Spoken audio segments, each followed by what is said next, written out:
네, 우리 경남 거창에 보면요, 기독교 사립 명문학교로서 거창고등학교가 있습니다. 굉장히 명문학교입니다. 여기서 이제 훌륭한 이제 인물들이 많이 배출이 되었고요.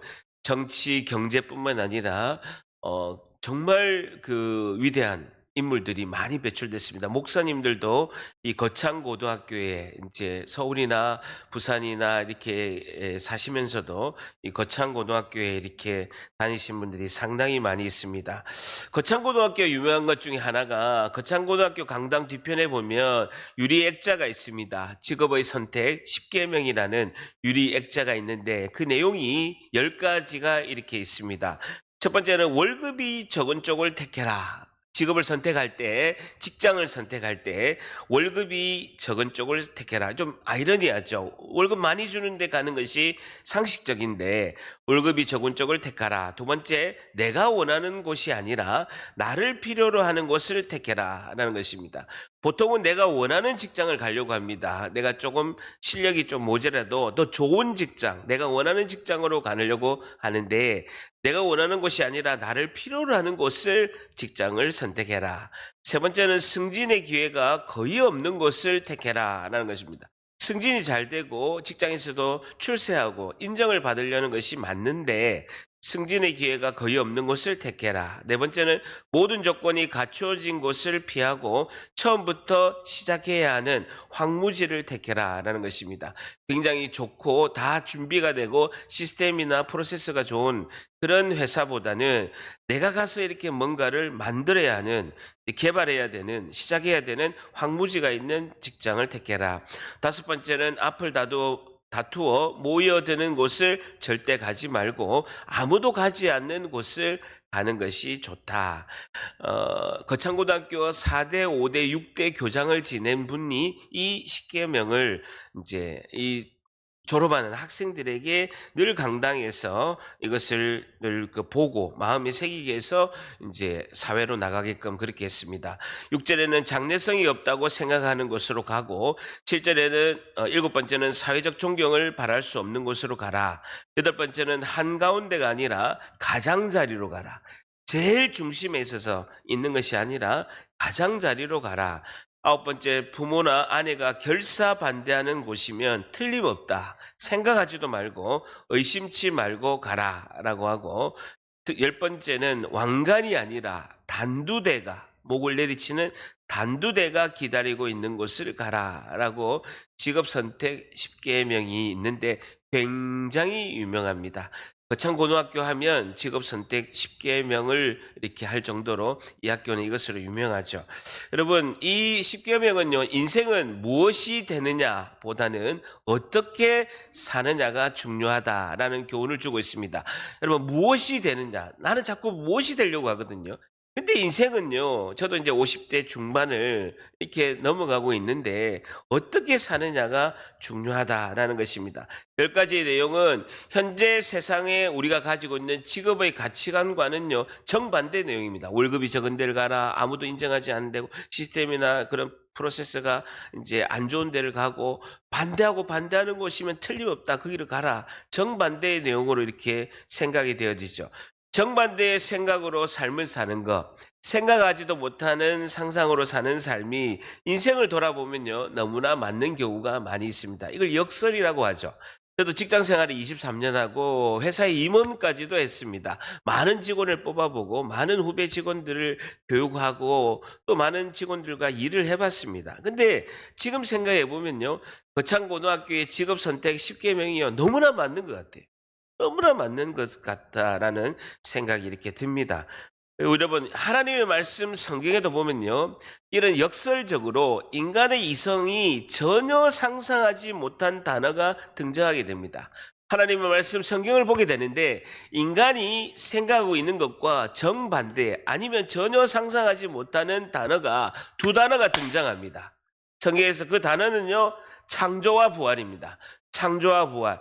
세상에는 많은 종교가 있습니다. 많은 종교가 있는데 어느 종교에도 등장하지 않는 단어가요, 창조와 부활입니다. 어느 종교도 창조와 부활에 대한 내용은 없어요. 불교도 없고요, 유교도 없고, 이슬람교도 없고, 아무것도 창조와 부활에 대한 내용은 없다라는 것입니다. 여러분, 창세기 1장 1절에 보게 되면요, 성경이 66권이고 1189장입니다. 1장 1절의 첫 문장이 태초에 하나님이 천지를 창조하시니라 라고 말씀하고 있습니다. 하나님의 천지 창조를 성경은 말씀하고 있다는 거예요. 그리고 우리가 전혀 생각하지 못한 단어 중에 하나가 부활입니다. 부활. 예수님의 부활입니다.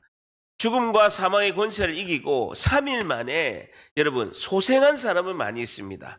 죽었다가 살아난 소생한 사람은 많이 있습니다. 많이 있어요. 그러면서 천국과 지옥을 봤다라고 간증하는 사람이요, 미국만도 100만 명이 넘어요.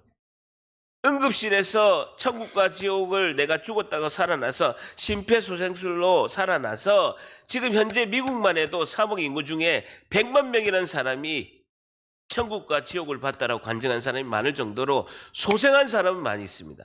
그러나 죽음과 사망을 이기고 3일 만에 부활하셔서 영원히 죽지 않으시고 하늘로 올라가신 분은 예수님 한 분이신 줄 믿습니다. 부활은요, 어느 종교에도 없는 거예요. 여러분, 이렇게 생각할 수 있습니다. 이거 부활은 당신 기독교인들만 생각하는 거 아니냐. 부활은 당신들만 이야기하는, 기독교에서만 이야기하는 이야기 아니냐라고 이렇게 할 수가 있는데요. 부활의 증인들이 있습니다. 성경에 보게 되면 고린도전서 15장 4절에 보게 되면요, 장사 지낸 바 되셨다가 성경대로 사흘 만에 다시 살아나사 수제자 베드로, 게바에게 보이시고, 그리고 12명의 제자들에게 예수님이 직접 보이셨습니다. 그뿐 아니라 그 후에 500명의 사람들에게 예수님이 부활하셔서 보이신 거예요. 500명이나 되는 사람 앞에서 예수님이 부활하셔서 나타나셨고, 그 중에 대다수는 살아있고 어떤 사람들은 잠들어서 죽어있는 사람이 있고, 그 이후에 야고보에게 보이시고, 그 후에 모든 사도에게와 맨 마지막에 만삭되지 못하여 남과 같은 4개 사도 바울에게도 부활하신 예수님이 보이셨다라는 것입니다. 성경뿐만 아니라 비기독교인 역사가에 굉장히 유명한 사람이 있는데, 요세푸스라는 역사가가 있습니다. 예수님 시대에 있었던 비기독교인입니다. 이 사람은 예수님을 믿지 않습니다. 요세푸스라는 그 유명한 역사가들은 예수님 그 시대의 역사를 기록한 유명한 분입니다. 근데 예수님 믿지 않은 이 사람도 요세푸스에도 예수님의 부활을 기록했습니다. 고넬료 타키투스 역사가, 사모사타 루시안이라는 역사가, 그리고 마이모니데스의 기록들에도 예수님의 부활을 읽게 되고, 하물며 예수님을 죽이려고 예수님에게 사형언도를 내었던 그 유대의 사내들인 공회, 국회와 같은 사내들인 공회의 역사 기록들도 예수님을 십자가에 못 박히는데 그 사형언도를 내린 그 사람들의 기록에도 예수님의 부활이 사실로 기록되어 있다라는 것입니다. 여러분, 기독교를 한마디로 요약하면요, 십자가와 부활입니다. 여러분, 복음은 예수님에 관한 복된 소식이고, 그 핵심이 예수님의 그 십자가 사건과 부활이라고 할 수 있습니다. 마태복음, 마가복음, 누가복음, 요한복음이 사복음서입니다. 절반 이상이, 사복음서의 절반 이상이 예수님의 십자가와 부활에 대해서 말씀하고 있습니다. 복음의 핵심 중에 핵심이 고린도전서 15장 3절에서 4절인데요. 내가 받은 것을 먼저 너희에게 전하였노니 이는 성경대로 예수 그리스도께서 우리 죄를 위하여 십자가에 죽으신 것, 이것이 첫 번째 중요한 복음이고요. 두 번째는요, 15장 4절에 보게 되면 장사 지낸 바 되셨다는 거예요. 예수님은 3일 동안 무덤에 계시거든요. 장사 지냈다라는 것도 복음 중에 핵심이다. 그리고 세 번째 마지막에 사흘 만에 다시 살아나사 부활하셨다라는 것입니다. 십자가는 우리 죄 문제를 해결하고, 부활은 죽음과 죄를 이기는 능력에 대해서 말씀하고 있습니다. 예수님께서 십자가에 죽으시고 3일 동안 무덤에 계시고 3일 만에 다시 살아나셔서 부활하셨다. 이것이 복음 중에 복음입니다. 이 복음을 믿으면 천국 가고, 이 복음을 믿으면 이 땅에서도 하나님 자녀의 권세를 가지고 살아갈 수 있다는 것입니다. 여러분, 우리는요, 부활하셔서 사망을 이긴 예수님을 만나지 못한 우리의 모습은 이 세상의 나를 지배했었습니다. 여러분, 세상은 뭐냐면요, 죄와 죽음과 허무가 나를 지배하는 것입니다. 여러분, 세상이라는 것은요, 죄와 죽음과 허무라는 것이 나를 지배하고 있었습니다. 부활하신 사망을 승리하신 예수님을 만나지 못한 우리의 모습은 예전에 그렇게 했다고요. 여러분, 사람이 해결할 수 없고 사람이 아무리 노력해도 해결할 수 없는 것이 죄의 문제입니다. 그리고 누구도 해결하지 못하고 누구도 그 앞에서 무릎을 꿇는 것이 죽음의 문제입니다. 그리고 인생이요, 허무 가운데 있는 거예요. 여러분, 아무리 돈을 많이 가지고 아무리 권세가 있고 아무리 능력이 축출하더라도 허무 가운데 있는 거예요. 여러분, 굉장히 유명한 사람들이요, 무엇이 아쉬워서 돈도 많고 권세도 많고 권력도 많고 가진 것이 너무 많은데도 마약을 하는 이유가 뭐겠습니까? 인생이 허무하다는 것입니다. 죄는요, 우리를 항상 사망의 절벽으로 밀어넣습니다. 사망의 절벽으로 떨어뜨리려고 하는 거예요. 그리고 죽음은 생명을 이을 능력이 없기 때문에 죽음 앞에서는요, 누구도 낙담하고 그 앞에서는요, 좌절할 수밖에 없는 겁니다. 세 번째는요, 삶의 희망과 방향이 없는 거예요. 저도 예수님 믿기 전에는요, 늘 생각이 허무한 거예요. 언젠가는 죽을 것인데 나중에 80, 90대에서 죽으나 지금 죽으나 무엇이 다른 것인가? 내 인생은 어디로 가야 되는가? 왜 태어났고 왜 내가 살아야 되는가를 전혀 모르겠는 거예요. 다람쥐 쳇바퀴 돌듯이 직장에서 돈 버는 내가 기계도 아니고 ATM 기계도 아니고 내 하루에 쳇바퀴 돌듯이 맨날 일만 하고 내가 왜 살아야 되는지를 모르는 그 세상이 나를 지배하는 상태였습니다. 이것을 이길 수 있는 것이 하나님이 말씀을 전하는 그 복음이고, 복음의 핵심이 십자가와 부활인 줄 믿습니다. 핵심은요, 십자가의 은혜. 복음의 핵심은 십자가의 은혜고, 두 번째는 무덤으로 장사됨이고, 세 번째는요, 부활의 능력입니다. 이것이 핵심입니다. 여러분, 십자가의 절단합니다. 십자가의 은혜, 무덤에서 장사되심, 부활의 능력. 이 세 가지가 복음의 핵심이라는 거예요. 오늘 교회에 처음 오신 분도 있고 또 가끔씩 오시는 분도 있고 있는데, 이 복음의 핵심이 십자가의 은혜, 무덤에서 장사되신 부활의 능력이라는 것입니다. 사망의 권세를 이기고 죽음을 이긴 부활의 능력이라는 것입니다. 우리는 이 땅에 육신의 죽음을 맞이하게 됩니다. 근데 육신의 죽음 뒤에는요, 새 생명이 살아나는 천국이라는 곳에서 새로운 생명으로 우리가 그 천국이라는 곳에서 부활의 생명의 능력으로 살아가야 되고, 이 땅에서도 우리가 하나님의 자녀로 부활의 주님의 그 능력이 우리 안에 임하실 줄 믿습니다. 여러분, 애벌레가 바로 나비가 되지 않습니다. 여러분, 애벌레가 갑자기 나비가 되지 않아요. 그 꽃이라는 것을 통해서 그 꼬치가 되고 꼬치가 나중에 나비로 이렇게 되게 되어 있습니다. 마찬가지로 예수님이 십자가에서 바로 그 십자가상에서 부활하신 것이 아닙니다. 3일이라는 무덤이라는 곳이 있습니다. 3일이라는 예수님의 무덤이라는 곳이 있어야 예수님이 무덤에서 부활하신 거예요. 예수님이 십자가에 못 박히시면서 그 죽으시고 십자가에서 부활하신 게 아니에요. 3일이라는 그 시간 후에 그 무덤을 통해서 예수님께서 부활하셨다라는 것입니다. 그럼 예수님이 무덤에서 하신 일이 뭐라는 것입니다. 무덤에서 하신 일이 무엇이냐면요, 베드로전서 3장 18절에 보게 되면 예수님이 육체로는 죽임을 당하셨습니다. 십자가에 죽으셨습니다. 그러나 영으로는 살리심을 받았으니라는 거예요. 예수님의 영은 죽지 않으셨다라는 거예요. 그리고 과연 예수님께서 그 죽지 않은 그 영이 3일 동안 무덤에서 하신 일이 무엇이냐는 것입니다.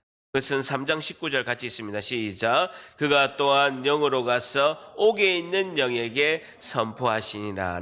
그가 또한 영으로 가서 옥에 있는 영들, 천국에 가지 못한 그 영들에게, 예수님이 3일 동안 이 무덤에서 하신 일은 그 옥에 있는 영들, 천국에 가지 못한 그 영들에게 선포하셨다는 겁니다. 그 선포의 내용이 심판, 미시파트를 선포하게 되는데, 내가 사망을 이겼노라 라고 선포하셨다는 겁니다. 절단합니다. 내가 사망을 이겼노라. 내가 사망을 이겼노라. 내가 사망을 이겼노라 라고 선포하셨다는 거예요. 여러분, 일반적으로 사람의 무덤은요, 절망이고 죽음이고 희망이 없습니다. 여러분 인생의 삶을 살아갈 때 지금 요즘에 내가 죽을 만큼 힘든 분들이 있을 수가 있어요. 내 인생이 지금 무덤 안에 있는 것처럼 힘든 사람들이 많다라는 것입니다. 여러분 사람의 무덤은 절망 속에서 소망이 없고 희망이 없어요.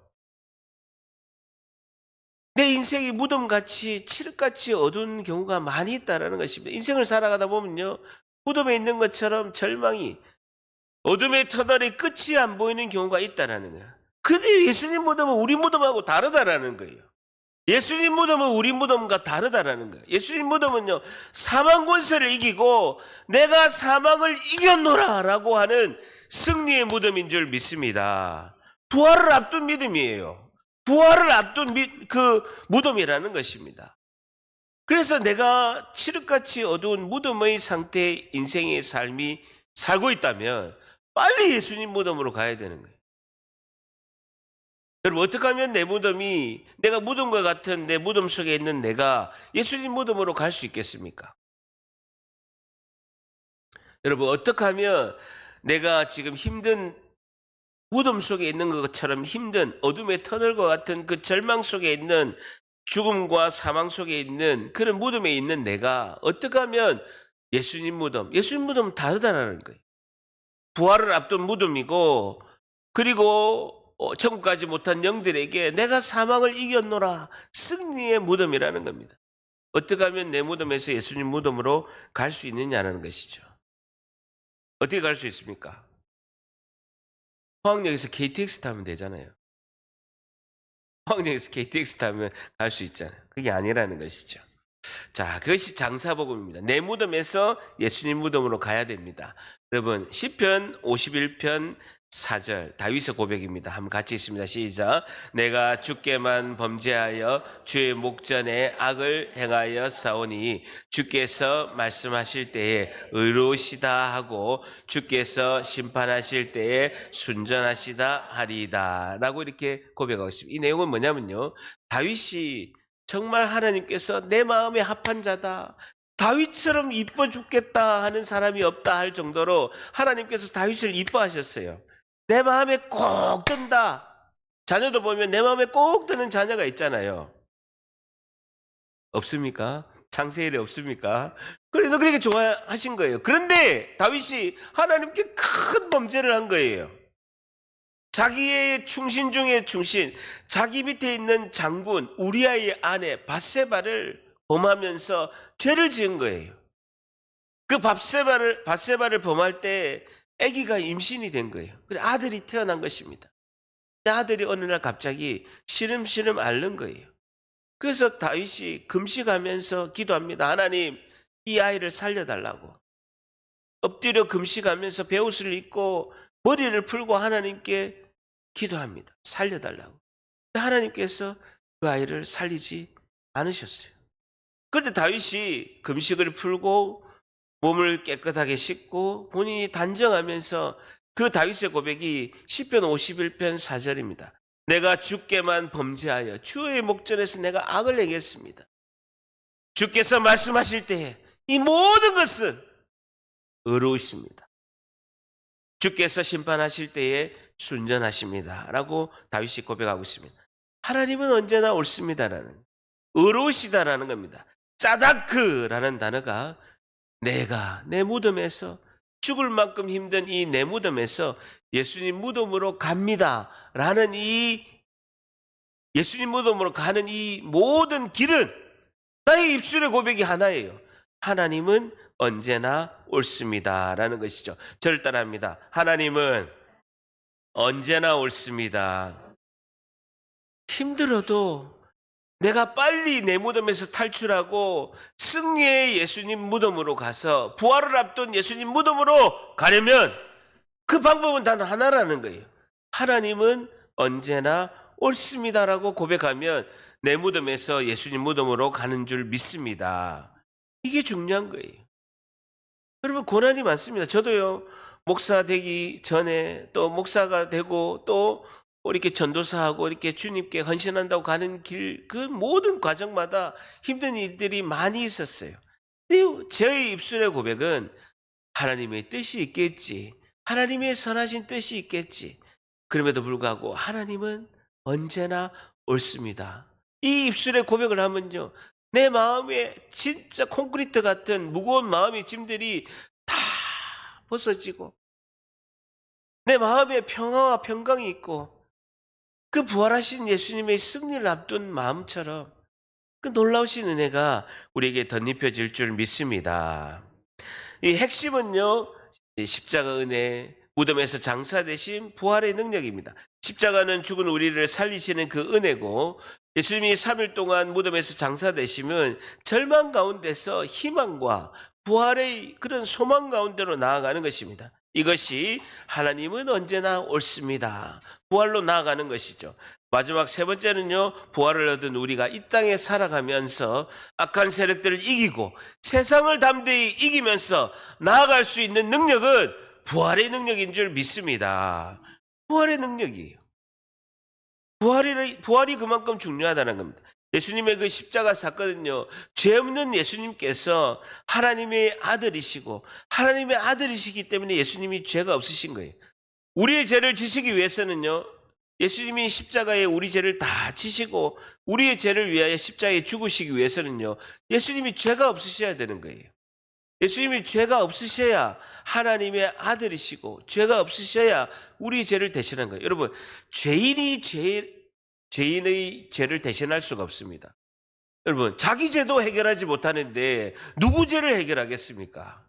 죄가 없으신 분이 온 인류의 죄를 다 지실 수 있는 자격이 있는데 그분은 하나님의 아들 한 분밖에 없으시다는 것이죠. 그리고 우리 죄를 지시고 대신 십자가에 죽으심으로 우리가 죄에서 해방됐다라는 것입니다. 마지막 세 번째는요, 예수님께서 성경의 말씀을 다 이루신 거예요. 모든 성경의 말씀을 다 이루심으로써 우리가 그걸 믿음으로 말미암아 의인이 된다라는 것이죠. 요한복음 19장 28절 다 같이 읽습니다. 시작. 그 후에 예수께서 모든 일이 이미 이루어진 줄 아시고 성경을 응하게 하려 하사 이르시되 내가 목마르다. 성경에 있는 모든 말씀이 예수님께서 십자가에 죽으시고 하나님께 복종하심으로 모든 말씀이 예수님께서 십자가에서 다 이루신 줄 믿습니다. 이것이 십자가의 의미다라는 것이죠. 근데 이것이 예수님의 그 십자가를 우리가 믿음으로 말미암아 우리의 죄 문제가 다 해결되고 하나님께로 나아갈 수 있고 우리가 천국 백성이 될 수 있다는 그 증거가 뭐냐는 거예요.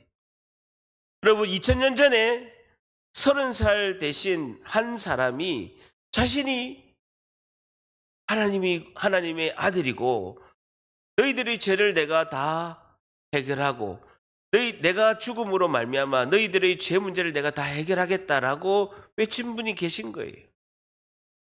2000년 전에. 그분을 믿으면, 그분이 내 죄를 대신하여 십자가에 죽으심을 믿으면 우리가 구원을 받는다고 하는데 그분이 하나님의 아들이라는 증거가 어디 있냐는 거예요. 그분이 목수를 하셨다가 3년의 공생애를 보내셨는데 그분이 하나님의 아들이라는 증거가 뭐냐는 거예요. 그것이 부활이다는 거예요. 부활이 모든 예수님이 십자가에 죽으시고 우리의 죄를 다 해결하셨다는 그 증거가 부활이다라는 것이죠. 부활은 예수님의 살아계심과 생명의 능력과 나와 함께 하시는 은혜입니다. 오늘 말씀 로마서 1장 4절 같이 있습니다. 시작. 성결의 영으로는 죽은 자들 가운데서 부활하사 능력으로 하나님의 아들로 선포되셨으니 곧 우리 주 예수 그리스도시니라라는 것입니다. 죽은 자들 가운데서 부활하사 능력으로 부활하신 그 능력으로 하나님의 아들로 선포되고 하나님의 아들로 인정을 받았다라는 것입니다. 여러분, 부활이 없으면요 다 꽝이에요. 예수님도 사기꾼이고 저는 희대의 사기꾼의 그 똘마니밖에 안 되는 거예요. 근데 부활이 있으니까 부활하신 그 사건을 모든 사람들이 보고 증인으로 보았기 때문에 그 부활하신 능력으로 하나님의 아들로 선포되었다는 모든 성경의 말씀이 참 진리이고 우리가 믿어야 되는 진리임의 그 증거가 부활이라는 것입니다. 고린도전서 15장 17절 같이 있습니다. 시작. 그리스도께서 다시 살아나신 일이 없으면 너희 믿음도 헛되고 너희가 여전히 죄 가운데 있을 것이다.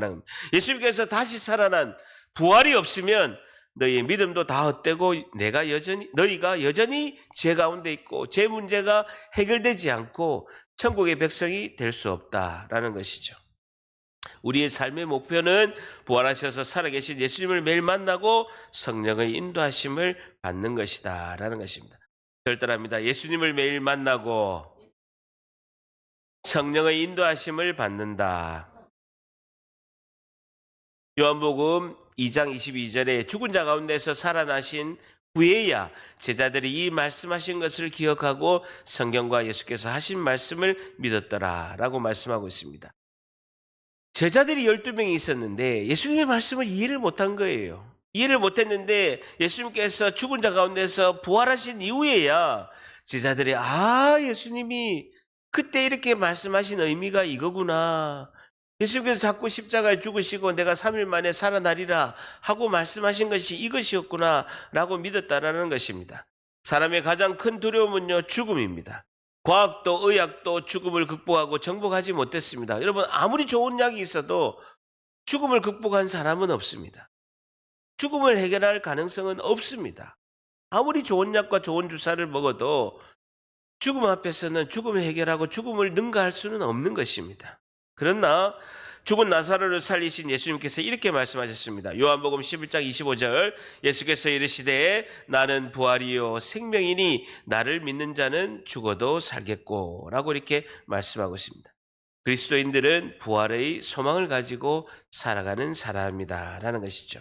오늘의 교훈은 한 가지입니다. 부활은 죽음 문제에 대한 유일한 해답이며 희망이다 라는 것입니다. 죽음의 문제를 해결할 사람이 아무도 없다라는 거예요. 의학도 과학도 첨단 기술도 아무도 해결할 수가 없다라는 거예요. 근데 부활은 죽음 문제에 대한 유일한 해답이고 희망이다라는 것입니다. 복음의 말씀이 내 안에서 역사해야 되고 이 복음의 부활하신 이 예수님이 하신 이 말씀이 내 안에서 역사해야 된다는 그러려면요 전에 산다라는 것이죠.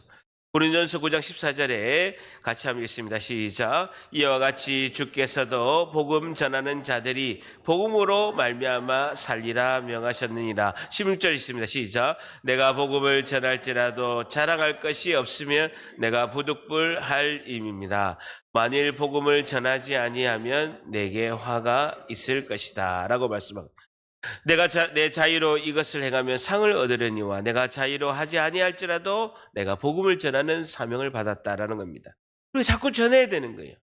자꾸 전해야 되는 게 나에게 전하고 내 가족에게 전하고 이웃에게 자꾸 전해야 된다는 거예요. 전하면 산다라는 거예요. 절대합니다. 전하면 모두가 산다.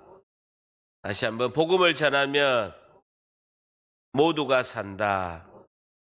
나에게 선포하고 그리고 이웃에게 가족에게 전파하는 것이다 라는 겁니다. 여러분, 윌리엄 마리 쌍페안 교수라는 굉장히 유명한 분이 있습니다. 이분이 수십 년 동안 수천 명을 임상실험을 해서 이제 낸 책이 한 권이 있습니다. 40년 동안 3, 4천 명을 관찰해서 기록한 책이 Telling Yourself the Truth라는 책입니다. 굉장히 유명한 책인데요.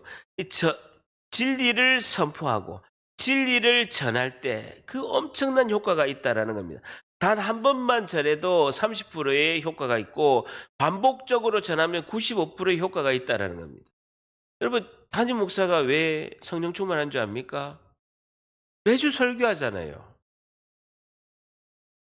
하고 싶으십니까? 매주 설교하잖아요. 매주 선포하잖아요. 한 번만 전해도 30% 효과가 있는데 반복적으로 전하면 95% 효과가 있다는 거예요. 전하면 산다라는 거예요. 내가 산다. 우선 내가 살아야 되는 거예요. 여러분, 비행기 탈 때 산소 마스크 내가 먼저 써야죠. 그래 옆 사람을 도울 수 있는 거예요. 내가 살아야 되는 것입니다. 성령의 은혜로 내가 아니면 누구도 대신해 줄 수 없다라는 것이죠.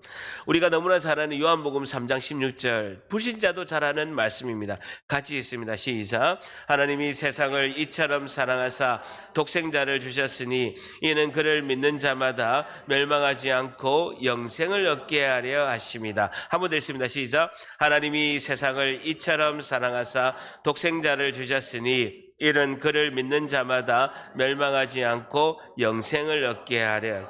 불신자도 아는 요한복음 3장 16절입니다.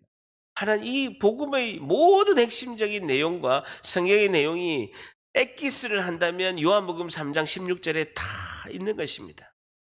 하나님의 위대한 사랑의 대상이 온 세상 사람들이라는 거예요. 하나님의 위대한 사랑의 대상이 온 세상 사람, 세상을 이처럼 사랑하사라는 그 사랑의 크기가 이처럼 사랑하사라는, 하나님의 그 사랑의 크기가 이처럼 사랑하사라는, 어느 정도로 독생자 아들, 유일한 외아들, 독생자들은요 유일한 외아들이라는 거예요. 우리를 얼마나 사랑하셨으면 유일한 외아들 예수 그리스도를 이 세상을 사랑하셔서 내주셨다라는 거예요. 여러분, 어느 누구가 자기 자녀를 내줄 수 있겠습니까? 여러분, 포항 오거리에 걸어가다 보니까 어떤 학생이 막 두드려 맞고 있는 거예요. 피를 질질 흘리면서 막 두드려 맞고 있는 거예요. 아니, 누가 저렇게 두드려 맞고 누가 저렇게 때리고 있는 거야? 자세히 보니까요, 내 아들이야. 내 아들이라고요. 어느 부모가 가만히 있겠습니까? 차라리 내가 죽었으면 죽었지. 내 자녀가 피를 질질 흘리고 죽을 만큼 맞고 있으면 어느 부부가 가만히 있겠습니까? 하나님은 내주셨다라는 거예요. 인류를 살리기 위해서, 모든 사람을 살리기 위해서 유일한 외아들, 아들 예수 그리스도를 내주셨다라는 것입니다. 하나님의 사랑의 행동이 주셨다라는 것입니다. 그리고 그 혜택자, 수혜자가 누구든지가 이 믿음으로 이것을, 이 말씀을 믿는 자는 누구든지 그 혜택자가 있다라는 것입니다. 그 사랑의 수단은 믿는 자, 믿음으로, 그 결과는요 멸망하지 않고 영생을 얻는다라는 것입니다. 하나님의 생명을 얻는다는, 죽지 않고, 육신은 죽었으나 그 죽음 뒤에 또 다른 하나님 나라가 있다라는 것입니다. 영생의 생명을 누릴 수 있는 그 나라, 영원히 죽지 않는 하나님의 영광 가운데, 그 영광 가운데, 그 충만한 은혜 가운데, 행복과 환희와 찬양 가운데 있을 그 천국이 우리 가운데 예비되고 준비된 줄 믿습니다. 이 풍성한 영적 잔치에 다 참여해야 된다는, 여러분 오늘 예배에 와서 다 참여해서 모두가 천국 백성이 될 줄 믿습니다. 다 참여해야 되는 거예요. 다 참여해야 되는 거예요. 로마서 2장 16절에 같이 있습니다. 시작. 곧 나의 복음에 이른 바와 같이 하나님이 예수 그리스도로 말미암아 사람들의 은밀한 것을 심판하는 그날. 16장 25절 같이 있습니다. 시작. 나의 복음과 예수 그리스도를 전파함은 영세전부터 감춘. 나의 복음이 돼야 되는 거예요. 나의 복음이 돼요. 목사님 복음이 아니라 나의 복음이 돼야 된다. 이 말씀이 나의 복음이 돼야 된다는. 다 같이 합니다. 나의 복음이 되어야 한다. 한 번 더, 나의 복음이 되어야 한다. 말씀 안으로 들어가야 되는 거예요. 나의 복음이 되려면요, 그 말씀이 내 안에 실제가 돼야 되는 거예요. 설교 한 편 듣고 귀에서 그냥 들어서 아 그렇구나 이게 아니라 나의 복음이 돼야 된다는, 말씀과 기도로 그 성령이 우리 안에서, 성령 하나님이 동행하심으로 내 삶의 주인이 예수 그리스도가 됨을, 그 말뿐만 아니라 실제가 돼야 된다는.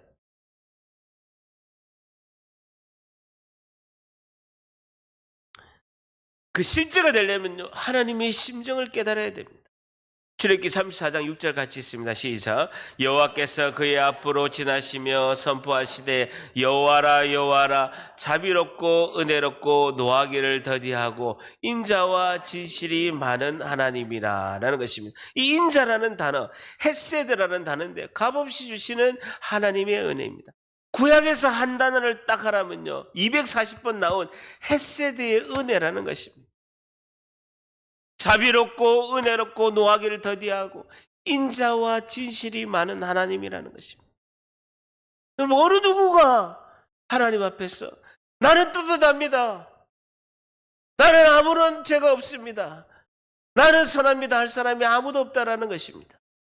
그저 자비로우신 인자가 많으신 그 하나님의 인자하심과 아들까지 내어주시는 그 자비로우신 그 사랑의 은혜가, 값없이 주어주시는 하나님의 은혜가 우리를 살리신 줄 믿습니다. 이걸 깨달아야 되는 거예요. 이걸 깨달아야 말씀이 내 안에 실제가 되는 거예요. 그 하나님의 마음이 깨달아야 돼요.